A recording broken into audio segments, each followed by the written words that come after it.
Welcome to the First Cut Podcast. I'm Rick Gaiman, and this is your round to recap for the Northern Trust. And here to break down what was an unbelievable day of golf is Greg Ducharme. What up, Greg? What was unbelievable about it? Danny Lee jumped out to an early lead. We had a Danny Lee watch early on Friday. It was unbelievable. I love to see it. And now, I mean, Danny Lee is now in tied fourth, and it seems that we have completely forgotten about him. I mean, what a day. This was what do you know the last time a 59 and a 60 were recorded in the same round? I'm not sure it's ever happened, but I was looking at the strokes gained numbers, and so basically I don't have the final numbers, but Dustin gained something like 9.5 strokes on the field today, and Scotty Scheffler gained a little over 10. And I could only find like one other instance of that, or I think there was a couple where like two guys gained 9 strokes on the field in the same round. They're all PGA championships because you get the PGA professionals there. All of them are the first or the second round of the PGA championship. So this is like, I mean, these guys just lapped the field, obviously. And we'll talk more in depth about it, but that's kind of the historical aspect of this.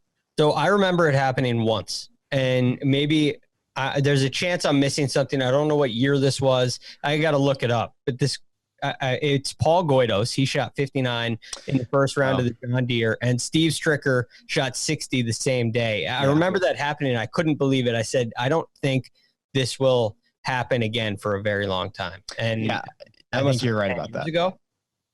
Yeah, it was. I just had all the sub 60 rounds up, but yes, I believe you are right. That's the scoring that day was out of control, and then we had a 59 and a 60, if I remember correctly. Let's start with the most recent guys. I mean, so this whole day, this whole Friday, because Scotty Scheffler goes out in the morning and shoots a 59, and Dustin Johnson goes out in the afternoon and shoots a 60, but he was on 59 watch. Like literally when Scotty tapped in for his 59, we were like on 54 watch for DJ because he was already like 5 under through 4 holes or something crazy. So like this whole day was consumed for 8 straight hours, Greg, of like, oh my gosh, we're going to have 2 sub 60 rounds.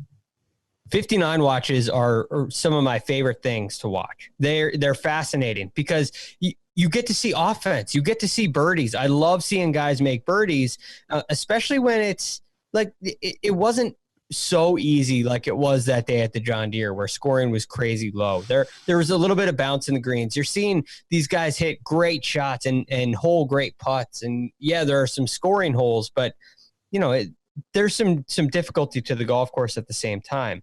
And watching Dustin Johnson start off 11 under through 11, this is a video game, right? This is literally like a video game. And to see someone shoot 27 on the front 9 of any golf course, it's unbelievable. And Scotty Scheffler gets almost nearly forgotten through the afternoon because of what DJ did. It was unbelievable. I'm very good at golf video games. I don't think I've ever gone 11 under through 11. Like it's unreal. I mean, he was 6 under through 4.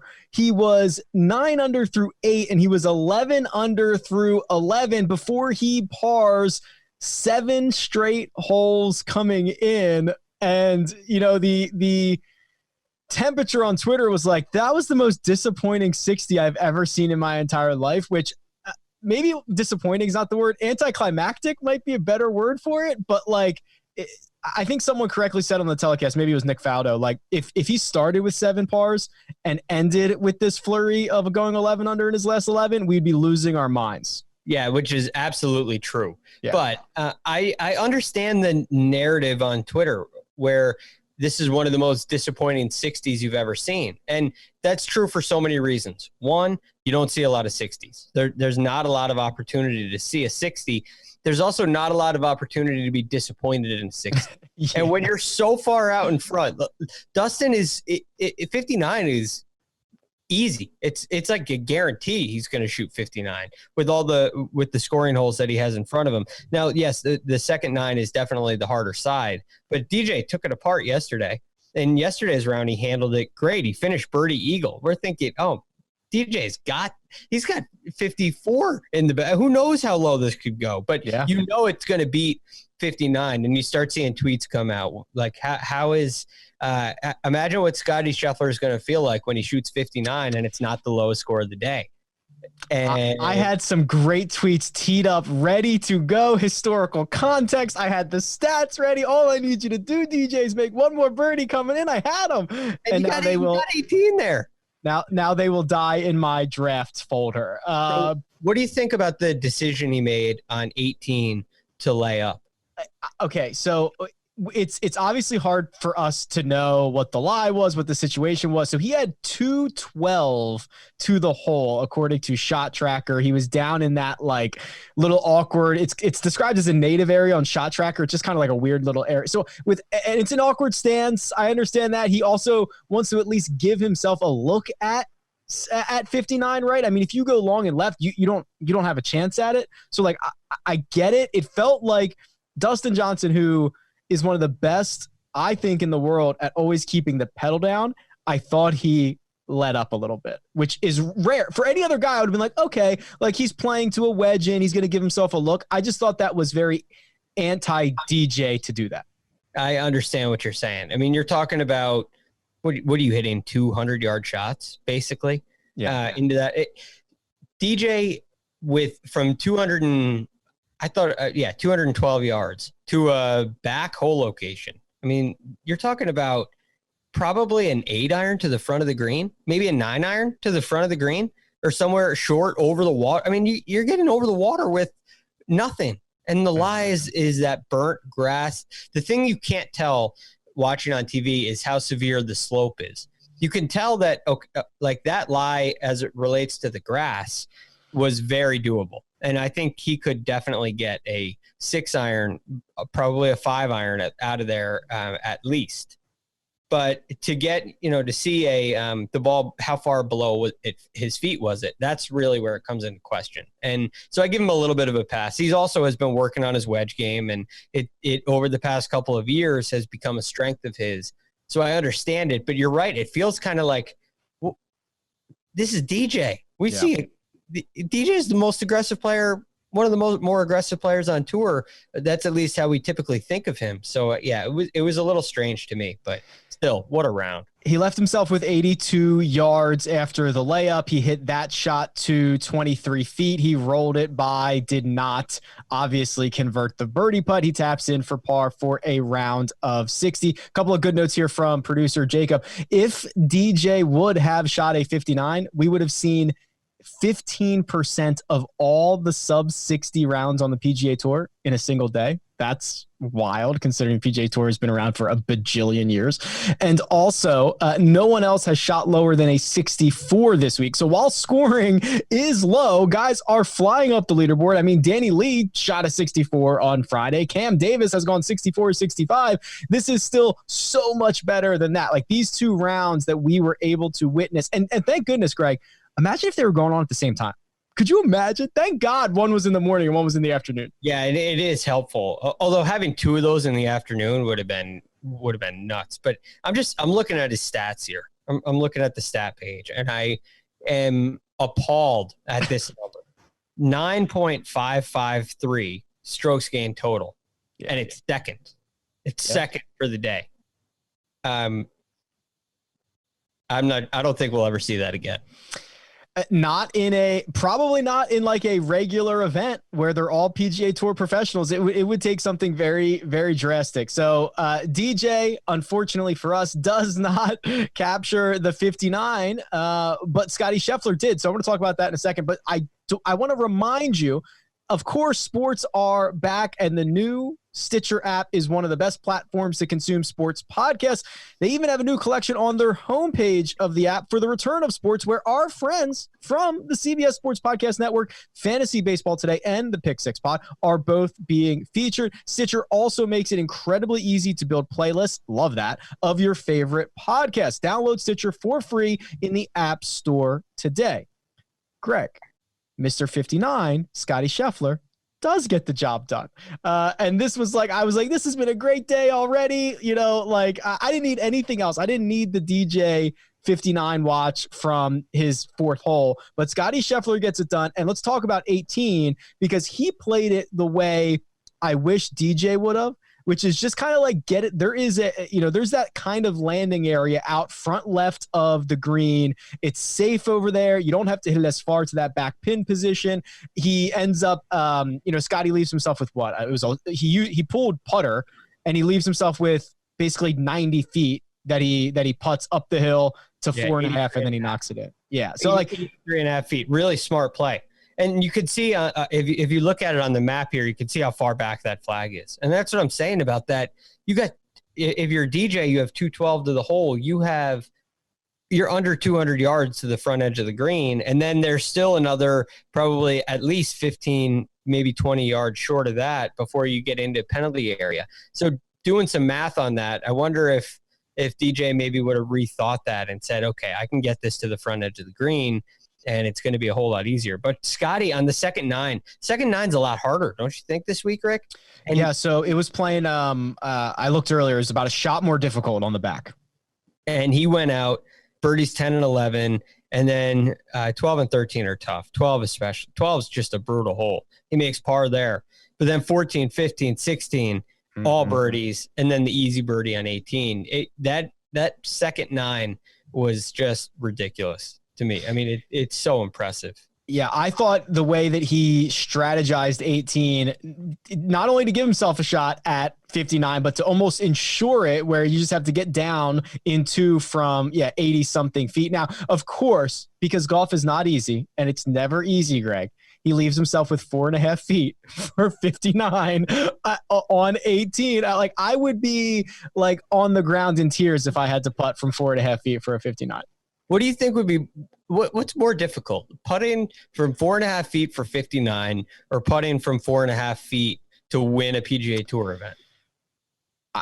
I mean, statistically, a 59 is much more rare. There is a winner every week on the PGA Tour. There are not 59s every single week. So you are doing something. So I think that's the crazy part is, okay, a couple of things. There is such a historical precedence for a 59 because there's now been 12 of them. And that's incredibly rare. It is, basically the rarest thing you can do, but also like it would be a lot less cool if the number was like 61 or like 50, you know what I mean? Like the fact that it breaks in from 60 into the 50s, it's so much cooler. You can say you shot something with a 5 in front of it.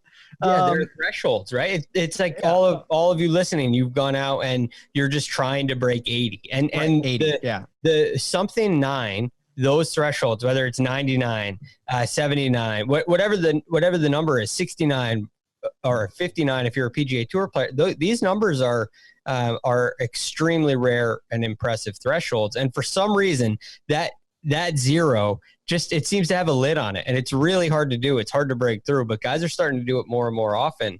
And it just speaks to the talent that we have out on tour. These guys are so good. You have no idea how good that round is. Let's talk about that because Al Geiberger, who shoots the first 59, to Chip Beck, the second 59, was a difference of 5,237 days in between those.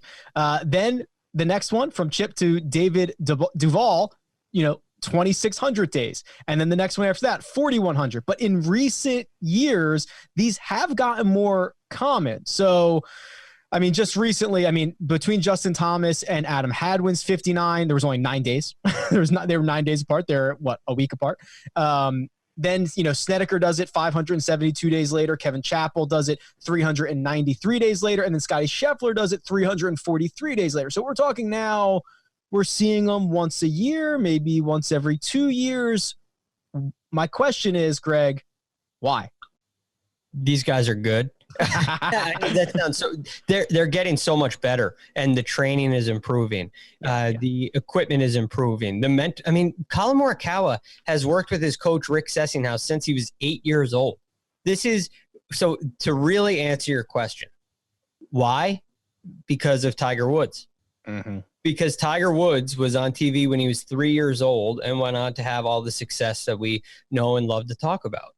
And so the parents of juniors and juniors watching Tiger want to be like him. So they play the game of golf. They train for the game of golf. Training regimens change. The mental game has become so much more important in your preparation for a tournament and preparation for a round. And these players are coming. Scotty Scheffler he's a rookie. He's a rookie on the PGA Tour, and he shoots 59 in his very first year on tour. These players are coming out of college or coming out of whatever AJGA tour, wherever they're playing, they're coming out ready to go because they've been training for it. They've been training like the tour pros of yesteryear for their entire careers. And it just continues to improve. And what do you get? You get peak performance. And they're not afraid to perform at an extremely high level. So there are a ton of reasons why this happens more and more often. But it speaks to their talent and it speaks to their preparation, because it almost seems like everybody out there is capable of doing it. Which is a really, really interesting thought. Yeah, it's a scary thought. It's terrifying that these guys can do it. You mentioned how young he is, second youngest player to ever shoot a sub 60 round. I believe the youngest was Justin Thomas. Jacob's going to give me a head nod. Yes. Okay. Thank you very much. 13 one putts on Friday for Scotty Scheffler. He only hit half the fairways, but something that Kyle and I were talking about on HQ is like, you can miss the fairway as on the right holes in the right spots. There's a couple that'll jump up and get you, but otherwise you're pretty good. But I will say this, we might not be like, if you start listing the guys that you think could shoot a 59, you should probably get to Scotty Scheffler more often than not. I mean, he's 8th on tour in birdie or better percentage. So, he can make birdies in bunches. Obviously it's a lot to shoot a 59, and he usually offsets them with bogeys, but like, this kid's a prolific birdie maker.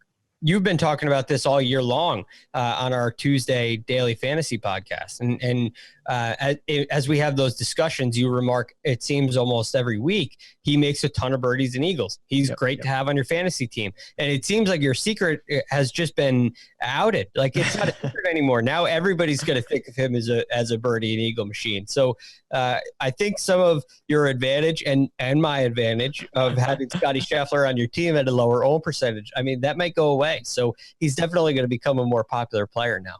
We'll find another guy. We'll find somebody else who always outperforms their finishing position with fantasy points. We'll find somebody. Anything else on Scotty Scheffler? I mean, I guess, we have the conversation a lot, like, who's the player of the year? Is there anybody even competing with Scotty Scheffler for rookie of the year? I mean, he's got a handful of top 10s. It was mostly damage in the early part, the fall swing.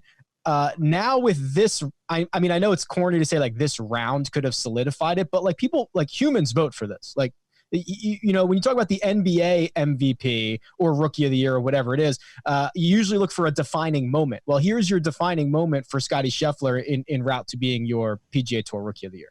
Especially with rookie of the year. I do believe that a round like this can vault you to the front of the minds.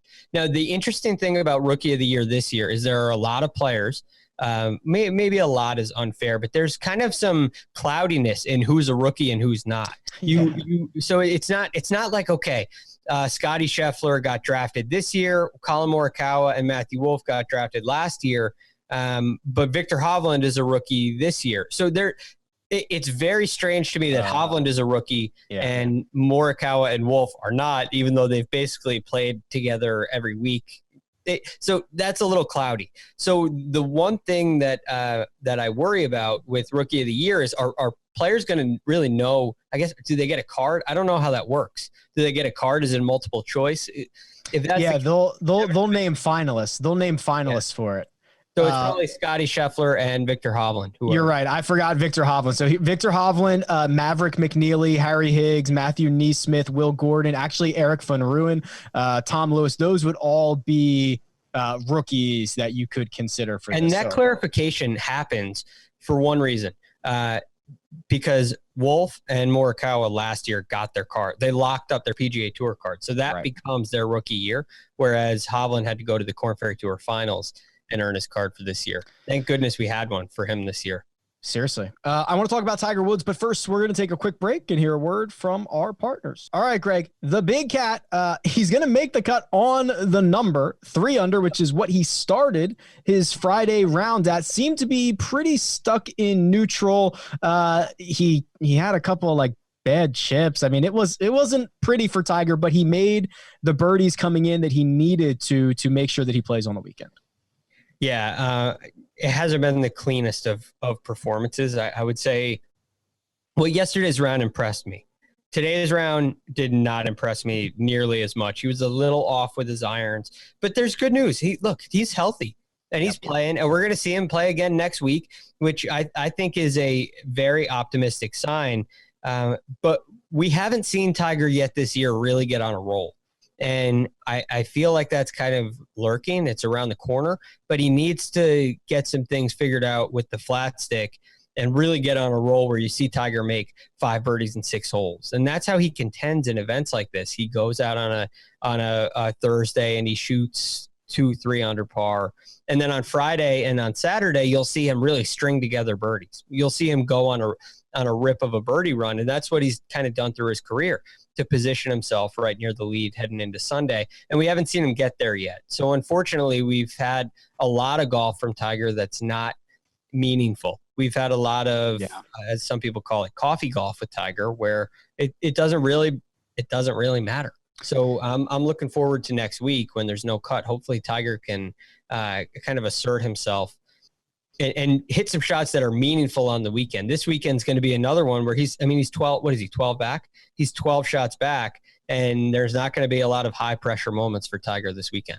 Yeah, he has gained strokes putting in each of the first 2 rounds. That's a good sign. Did not play as well on Friday. Very much looking forward to seeing how he performs on the weekend, which, by the way, you can watch coverage of the 3rd and 4th rounds on CBS this weekend. Streaming begins at 3 p.m. Eastern on Saturday and 2:30 p.m. Eastern on Sunday. Watch on the web at cbssports.com, or you can watch on your mobile device in the CBS Sports app, or you can watch via stream on OTT devices on the CBS Sports app on Roku, Apple TV, or Fire TV. FedEx Cup playoff implications, Greg. Scott Stallings, he gone. Jordan Spieth, he's out. Jordan Spieth's out. Is that right? I believe Jordan so. Spieth is out. Wow. Okay. Shane Lowry. Here we go in another FedEx Cup playoffs, or excuse me, another Tour Championship without Jordan Spieth. We don't have Kyle here to talk about it, but that's it for him. Good riddance. I mean, look, Jordan's got to take a couple of weeks. He's got to work some things out. And I know he's been in this kind of situation for 3 years, but when Jordan misses right now, it's really big. And that's what's preventing Jordan from being the Jordan we know and love. He's missing way too big right now, typically to the right off the tee. I could have sworn he was 3 under. He is not. He is 2 under, and he's out. So another guy who misses big, Greg, but he's going to miss big on the Champions Tour. Phil Mickelson, very low-key, just kind of blurts out on Twitter that he's playing the Champions Tour event at Big Cedar Lodge next week. It's the Charles Schwab Series at Ozarks National. I don't know how excited I am about Senior Tour events and Champions Tour events. I'm kind of jacked for this. I want to see what Phil does. I like watching PGA Tour champions. I really enjoy it, but especially when you get a guy like Phil in the mix. And Phil is using this to prepare himself to garner some confidence heading into Winged Foot. It's very clear to me. So I love that he has that avenue where if Phil isn't in an event or doesn't qualify for something, he can go play PGA Tour champions and kind of keep his game sharp. So, but this is Phil loving the game of golf. He loves competing. He can't get enough of it. And I would hope to see him get a win this week. Well, I always like to see how these guys, even though they're over 50 playing on the PGA Tour, how much noise they can make on the Champions Tour. And Ernie Els, remember, he made his debut earlier this year. He won in just his 3rd start. So maybe Phil can match or beat that. Let's talk about winners for this week, Greg. Dustin Johnson, your prohibitive favorite. He is plus 163 on William Hill. The next best odds are Scotty Scheffler at 7-1. Do you want to touch anybody not named Dustin Johnson? Man, I really like Dustin, of course.